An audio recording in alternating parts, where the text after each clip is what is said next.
दर्शकों नमस्कार। खबर उन्नाव उत्तर प्रदेश से, जहां गणेश विसर्जन में गए 3 दोस्तों की मौके पर मौत। उन्नाव में अंधाधुंध अवैध खनन ने ले ली किशोरों की जान।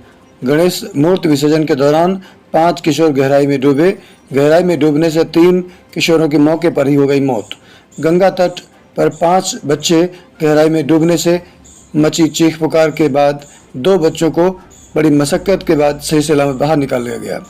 3 काफ़ी देर बाद मिले, तब तक उनकी मौत हो चुकी थी।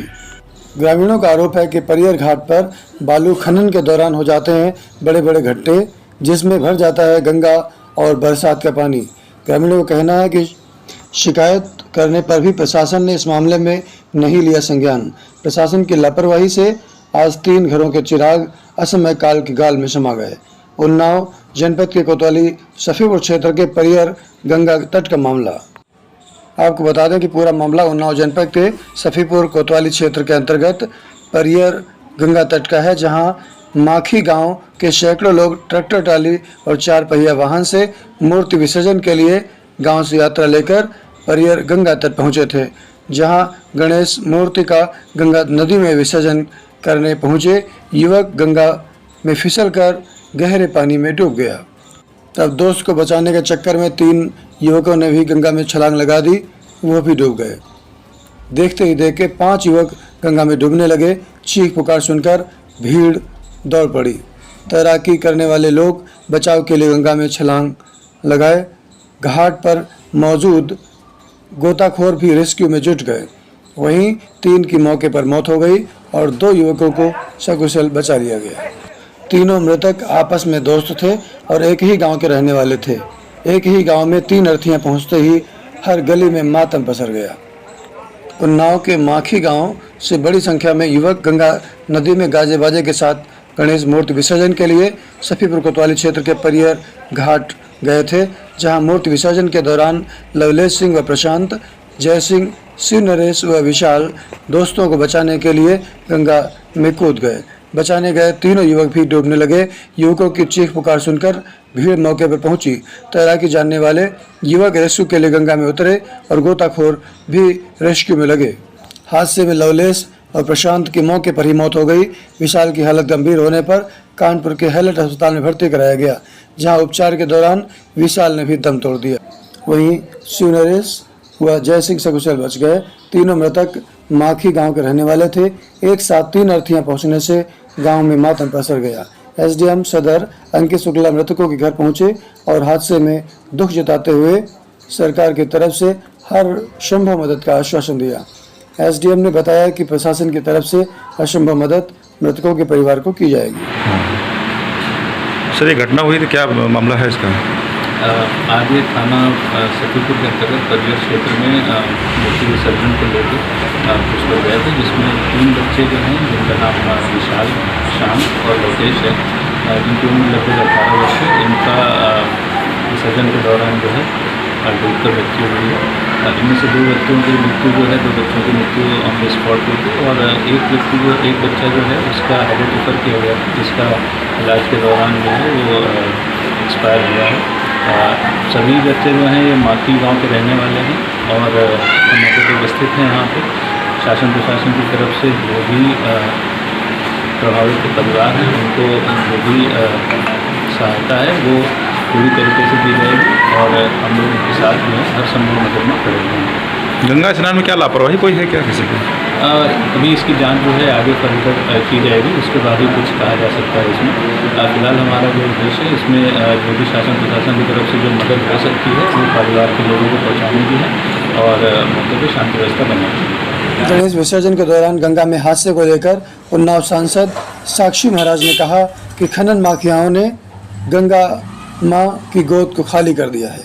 खनन माफियाओं की वजह से किसी भी समय गंगा का पुल भी गिर सकता है। सुबह से ही उन्नाव पोस्टमार्टम हाउस में जनप्रतिनिधियों और अफसरों का जमावड़ा रहा। खनन माफियाओं के कारण बच्चों की मौत की खबर।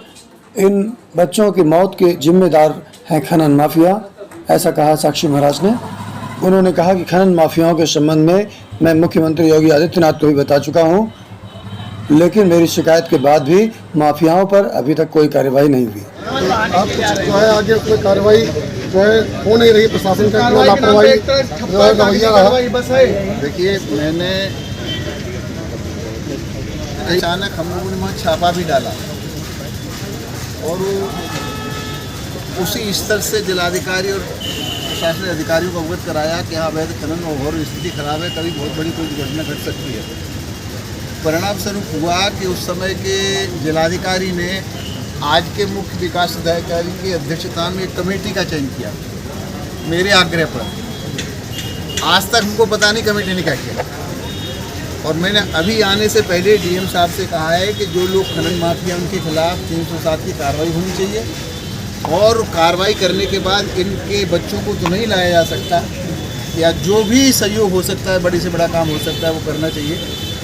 जिलाधिकारी ने आश्वासन दिया है कि हम सब कागज इकट्ठे कर रहे हैं, फिर आपसे बात करके जो हो सकता है वो करेंगे। एक बड़ी घटना होती है गणेश प्रतिमा विसर्जन के दौरान, आरोप है ग्रामीणों का और परिजनों का भी, ये खनन का दुष्परिणाम है। तो किस तरीके से खनन चल रहा है, इस पर रोक क्यों नहीं लग पा रही है? मैं इसे आरोप नहीं मानता, ये नितांत सत्य है कि खनन के कारण ही ये दुर्घटना घटित हुई है। मैंने दर्जनवार इस मुद्दे को उठाया है, माननीय मुख्यमंत्री को प्रत्यक्ष रूप से, अप्रत्यक्ष रूप से, गोपनीय रूप से भी पत्र मैंने लिखा है, स्वयं वहाँ छापा डाला है, और छापे के आधार पर मुख्य विकास अधिकारी के नेतृत्व में यहाँ एक कमेटी भी गठित की गई थी कि कार्रवाई होगी माफियों के ऊपर, लेकिन वो कार्रवाई आज तक नहीं हुई। ढाके तीन पात ही रहे। यहाँ आने से पहले मैंने अभी जिलाधिकारी महोदय से बात की, मैंने कि जो भी खनन माफिया उनके खिलाफ 307 की कार्रवाई होनी चाहिए, और जो पीड़ित पक्ष है बच्चों को तो वापस नहीं लाया जा सकता, उनका जो भी सहयोग शासन प्रशासन की तरफ से हो सकता है वो किया जाना चाहिए। लेकिन बात आपकी बिल्कुल ठीक है कि जितना खनन उन्नाव में खनन माफियों के द्वारा किया गया है, गंगा की गोद को खाली किया गया है, उसी का ये दुष्परिणाम आज हमें देखने के लिए मिला है। जब मैं परियर गया था, मैंने तब इस आशंका को व्यक्त किया था कभी बहुत बड़ी दुर्घटना घट सकती है, और इस खनन के कारण कभी पुल भी गिर सकता है, लोग डूब के मर भी सकते हैं। लेकिन उसके बाद भी प्रशासन ने जो ध्यान देना चाहिए था नहीं दिया। अब आगे क्या कार्रवाई करेंगे हम लोग? मानते हैं कि सत्ता पर जो ये माफिया है ये हावी है, और प्रशासन जो है वो दबाव में है। अब कहीं तो कोई बात है। मैं यहाँ का सांसद हूँ, और मेरी छवि को सारा पत्रकार जगत, पूरा प्रदेश जानता है। मेरा आवाज उठाने के बाद भी कार्रवाई नहीं हुई तो माफिया कहीं न कहीं तो हावी है। ये माकी गांव के रहने वाले बच्चे थे, जिनका नाम कमशा प्रशांत, लोकेश तथा विशाल था। तीनों बच्चों की उम्र करीब 18 वर्ष, 16 वर्ष तथा 15 वर्ष के आसपास बताई जा रही है। पोस्टमार्टम के लिए अभी ये बच्चे लाए गए हैं। आपदा के अंतर्गत सभी बच्चों को जो है 4 लाख रुपए की जो सहायता राशि है वो आज प्रदान की जाएगी, और जो शासन प्रशासन है पूरी तरीके से परिवार वालों के साथ जो है कंधे से कंधा मिलाकर अभी खड़ा हुआ है। धन्यवाद। इसमें जो बताया जा रहा है कि खनन का मेन मुद्दा बन रहा है वहाँ पर। हाँ, ऐसा बताया जा रहा है। इसकी जांच जो है अगर आगे होगी, और जो भी इसमें दोषी है उसके विरुद्ध कड़ी कार्रवाई की जाएगी। खनन करने वालों के खिलाफ कार्रवाई की जाएगी। इसकी जांच आगे अभी अग्रसर होगी। पहले पोस्टमार्टम इनका जो है, आज हम यहाँ पे पोस्टमार्टम के लिए आए हुए हैं। पोस्टमार्टम कराने के बाद जो भी इसमें आगे है जांच करके जो भी दोषी है उनके विरुद्ध कड़ी कार्रवाई की जाएगी। क्या नाम है? हमारा नाम निर्मल कुमार। जब ये घटना हुई, बच्चे की जो मौत थी, आप वहाँ पे मौजूद? बिल्कुल मौजूद थे, मैं मियाँ बीवी दोनों थे और मेरा परिवार भी। क्या घटना हुई? घटना ये हुई थी कि वहाँ बच्चे जब डूब रहे थे तो हमारी बीवी और हम लोग सब लोग चिल्ला रहे थे कि साहब कोई बचा लो। 3 बच्चे जो डूबे, आखिरी में जो 4 बच्चे हमारे निकाले गए वो तो जिंदा बिल्कुल हमारे गाँव वाले ने निकाला, और ये जो 3 थे तो तीनों पता चला छटपटा रहे थे। मगर मैंने 50 बार हवाएं की ऐसी आवाज़ दी, मगर वहाँ कोई भी न मछुआरा मिला और न कोई वहाँ प्रशासन था। अच्छा, बताइए कितने बच्चे वहाँ पे जो डूब रहे थे? 3 बच्चे हमने सामने देखा, और तीनों बच्चे एक दूसरे करके जाते रहे, मगर वहाँ कोई निकालने को तैयार नहीं हुआ। कितने लोग निकाले गए, कितने लोग बचाए गए? बचाने के लिए 2 बच्चे निकाले गए हमारे सामने, और 3 बच्चे बराबर डूब गए। उसको 5 मिनट बाद तब हमारे गाँव। क्या नाम है? मेरा नाम ब्रजेंद्र बहादुर सिंह है। मैं वायुसेना से रिटायर्ड कर्मी हूँ, और दुर्भाग्यवश जो माकी गांव में दुर्घटना हुई, मैं मृतक नवलेश सिंह का चाचा हूँ। परियर घाट सदियों से, खासकर गंगा घाट जहाँ हम लोग स्नान और मूर्ति विसर्जन, शव विसर्जन, अंतिम संस्कार होते हैं, उसी घाट पे हम लोग करते आए हैं और आगे भी करते रहेंगे। जहाँ तक मेन गंगा घाट पे जहाँ स्नान करते हैं वहाँ 40-40 फुट 30-30 फुट के गहरे गड्ढे किन परिस्थितियों में बने। आज पेपर में, समाचार पत्र में पढ़ने को मिला कि 104 एकड़ हेक्टेयर जो भी हो उसका पट्टा है। पट्टा कहाँ है? खनन विभाग मॉनिटर क्यों नहीं करता है? खनन माफिया अपनी मनमानी क्यों करते हैं? कैसे करते हैं? कौन लोग इन्वॉल्व हैं?